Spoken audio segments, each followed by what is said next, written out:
I am Dr. Ngozi Ezike, the Director of the Illinois Department of Public Health, and I'm pleased to be joined by Dr. Allison Arwady, Commissioner of the Chicago Department of Public Health, and Dr. Terry Mason, Chief Operating Officer at Cook County Department of Public Health. Today, the CDC, the Illinois Department of Public Health, Cook County Department of Public Health, and the Chicago Department of Health are confirming the second case of novel coronavirus here in Illinois. I want to start by saying that the risk to the general public remains low. The second case is a Chicago man and is the husband of the first confirmed case in Illinois, a woman in her 60s who returned from Wuhan, China on January 13th. This second case did not travel to China, making this the first person-to-person transmission of the novel coronavirus in the United States. We have been closely monitoring individuals who had close contact with her, including her husband, for illness. He recently began reporting symptoms and was admitted to the hospital and placed in an isolation room where he is in stable condition. Public health officials are investigating locations where this second patient has visited in the last 2 weeks and any close contacts who were possibly exposed.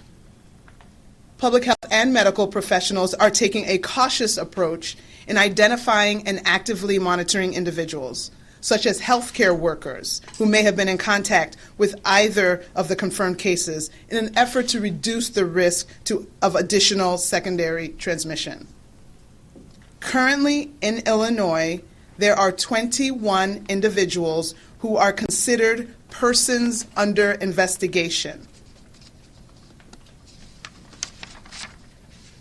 We could see more cases among individuals who have had close contact, but I still want to reassure the public we are actively monitoring these individuals and implementing transmission precautions to minimize the risk of spread.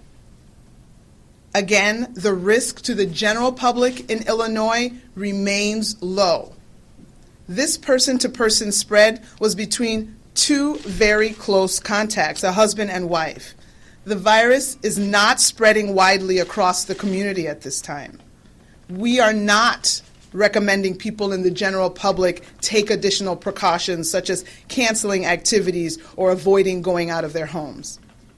The Illinois Department of Public Health will continue to partner with the CDC, who has a team on site in Illinois. We will continue to partner with our local public health partners as we continue our aggressive response effort to minimize transmission. And with that, I will turn it over to Chicago Department of Public Health Commissioner, Dr. Allison Arwady. Thank you, Dr. Ezike, and good morning, everyone. I'm Dr. Allison Arwady, the Commissioner at the Chicago Department of Public Health. I'm really here to provide some local context and then to be able to answer your questions. So this news today is really a continuation of the news we announced last week when we shared information about the first confirmed case in Illinois in a woman in her 60s who had recently traveled to Wuhan. That first case patient is doing well. She remains hospitalized and in isolation primarily for infection control. Our newly confirmed patient is a man in his 60s, as you heard, the husband of our first confirmed case. He is also currently hospitalized and in stable condition at this time. I recognize that this news may raise people's concern, but I want to state clearly that this development is something we have been prepared for. It is related to our first case patient, not to spread of novel coronavirus in the general public. We do not have sign of spread in the general public at this time, and there is no local emergency. We know coronaviruses are most likely to spread through close personal contact, and we know that this new patient had close contact with his wife after she began to develop symptoms. So it's not totally unexpected that he acquired the virus. This is exactly why public health has been monitoring him closely and why we monitor any close contacts of confirmed cases. Public health has tried and true ways of preventing the spread of disease. We use the same approach whether we are investigating a case of measles, of tuberculosis, or of novel coronavirus. First, we focus on education. We work quickly to educate the public and our healthcare providers about a disease, its risk factors, its symptoms, and we update that guidance to make sure that especially our health providers have the most up-to-date information. This has been going very well in the Chicago area and around the state. We have high awareness in the clinical setting locally, and I want to thank the many healthcare providers who have been reaching out to public health with questions or to discuss individuals with recent travel to China. Secondly, we focus on the clinical care of case patients. When we identify a case, we coordinate with the healthcare system to diagnose and treat the patient and to ensure the patient is in a setting where the risk of spreading infection is as low as possible. This new case patient has been admitted to the hospital. He's receiving excellent clinical care in an appropriate setting for infection control. And I want to thank again the many healthcare workers who have been working diligently to ensure excellent patient care and strong social support for this family, as well as the close attention to infection control practices. And then thirdly, we focus on limiting the spread of disease. We work in coordination with federal, state, and many local public health partners to identify close contacts of any confirmed case, as well as the healthcare workers who have helped care for any confirmed case. Since last week, we have been following on an individual level the people who had close contact with that first confirmed case, which included her husband. We have also been following the healthcare workers who have been caring for that first case. We assess these contacts, continue to follow up with each contact every day to monitor for any new symptoms. CDC believes at this time that it takes between 2 and 14 days to develop symptoms of novel coronavirus after being exposed to and infected with the virus. So if a contact does develop new symptoms within this 14-day period, we work quickly to isolate the contact and coordinate testing.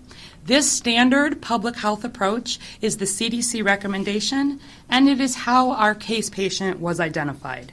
He was being actively monitored by public health to see whether he would develop symptoms, and he was being tested proactively as a very close contact to our first confirmed case.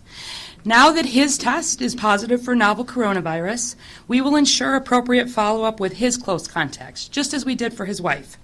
I want you to know that this new patient has been extremely helpful in sharing the details of his activities and contacts. We continue to gather information and clarify details, but we know already that just like his wife, he has not, for example, taken the L. He has not attended any large gatherings. So let me reiterate in closing, echoing Dr. Ezike, this news does not change risk to the general public nationally, across Illinois, or in the Chicago area. It's not a local emergency. As I've said before, we take emerging viruses very seriously.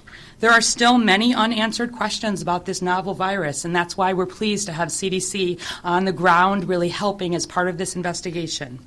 But I can reassure you that even with this news, the health to the general public from novel coronavirus remains low at this time. Chicago and Illinois have been building our public health preparedness systems for years. We have a solid response plan in place.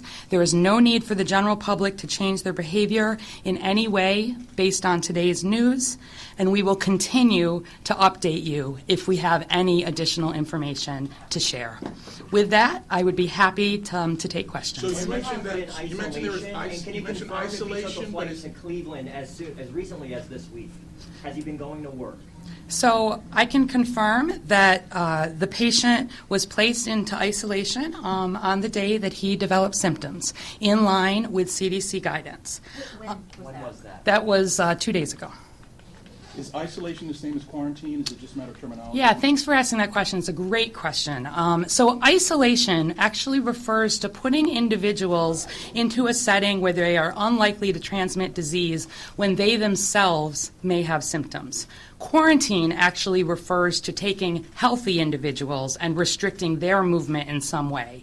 So at this point, the individuals that we are talking about, who the close contacts persons under investigation investigation who might have even mild symptoms are in isolation. Some of what China is doing, where they are thinking about restricting movements of individuals who are not ill, gets closer to the quarantine And side. so you mentioned that he was already being observed because of his wife.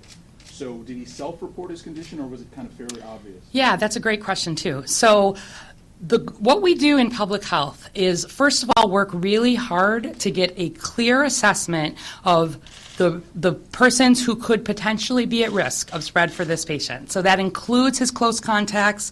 Certainly, out of an abundance of caution, we also monitor healthcare workers. We then really work to follow these patients carefully. Every day, sometimes multiple times a day, depending on the situation, we're following up with this patient, asking very specific, well, not just this patient, with any of the close contacts, asking whether people have fever, asking whether they have any new respiratory symptoms, assessing whether there needs to be any concern for potential risk of spread. The way this patient was identified was through our standard public health procedures, and we moved to put him in isolation in the hospital, absolutely according to our protocols. To that point, this man was being monitored because he'd been exposed to the woman who tested positive. So had his test results come back already from the CDC, or did you just find out about him because he self-reported his symptoms? So we've been proactively testing individuals who have been in contact with the case. We received the first test result back just last night from CDC. So that's and just for some context, and again, there can be a lot of terms here, right? We're talking patients under investigation. We're talking contacts. I want to be really clear that when we have a confirmed case, that means that we have a reported positive result from the CDC lab. And so we received that lab result last night. But the patient was already in isolation because he had developed symptoms. But you knew that his wife had been taken to his wife had been put into quarantine last week, during which the CDC was testing him. It sounds like you discovered that he was positive because he self-reported before the test results even came back from the CDC. So is it taking too long for these test results to come back? Yeah, so I would say the CDC is obviously, as is everybody, really interested in understanding as much as we can about this virus. And so we have been doing quite a lot of testing, actually, of asymptomatic contacts, people who don't necessarily have any symptoms, to learn more about the spread of this disease. In terms of this individual, the standard public health is really to follow when a patient may develop symptoms to make sure that they're isolated. I'll remind you that the CDC at this point really is saying that the risk of spreading coronavirus from a person who does not have symptoms is considered to be low. I know there have been some reports out of China potentially reporting that. CDC has been careful to clarify that they need to have some direct access to that data, and some of that is happening. But in this setting, and what we do know about other coronaviruses, is that in MERS, in SARS, we were not seeing spread prior to the time that people had an onset of symptoms, and where we were seeing spread was among close contacts, healthcare workers, and among people who were exposed when people were symptomatic. And so these decisions, they're recommendations coming from CDC based on prior experience, and then also based on emerging knowledge every day. That said, doctor, is it possible? His results came back from the CDC after he already reported having symptoms, therefore exposing more people potentially. So, again, he was put into isolation when public health learned that he had developed symptoms. That is really considered the trigger for being a risk for spread of infection based on what is known at that time. You are correct that the test came back while he was already hospitalized. Is it possible that the transmission was before his wife was symptomatic? We have absolutely no reason to think that. This is just to let me walk you through that a minute. So the wife traveled to Wuhan, China, where we know the epicenter of the outbreak has been. She returned. She flew back to the U.S. She was not having symptoms at the time she flew back, I'll remind you. And then she did start to develop some low-grade symptoms over the next few days, where she was broadly, not having a lot of contacts, broadly staying home, and then went into the healthcare system. the husband had exposure to this patient at the time, to the first patient, at the time that his wife was having symptoms. And so we have absolutely no reason to think that he acquired this virus in any other way other than contact with his wife. Close contacts with confirmed cases are the way that this virus is spread. And are you waiting for other test results to come back? Need to have been in contact You mentioned with that she the original didn't take the patient. L. Can you rule out all public transportation? So I want to be really careful in terms of providing information that is fully accurate. I can tell you that he has not taken the L, that he has not taken a train, for example. He really gets around primarily in his car. I don't want to overstate while we're continuing to, do some investigations and to follow up. But what I do want to reassure the public about is that anyone who was potentially in close contact with this individual, we will absolutely be following up with and doing all of the standard public health monitoring. And so, the reason I gave those examples is because I know that those are the kinds of questions that folks in Chicago may particularly have. The CDC does consider close contact, really at this point, to be 10 minutes or more of face-to-face contact. And so we'll be looking at settings where there was potentially that close contact, as well as the healthcare workers. During the Ebola 14 crisis, other you won't individuals. quarantine folks. Can you talk to why it's inappropriate to quarantine the number of folks that you're monitoring now, being that China has taken the extraordinary lengths to shut down regions? Yeah, so I would say, first of all, we obviously are following CDC guidance on this. At this point, we are still learning a lot about coronavirus.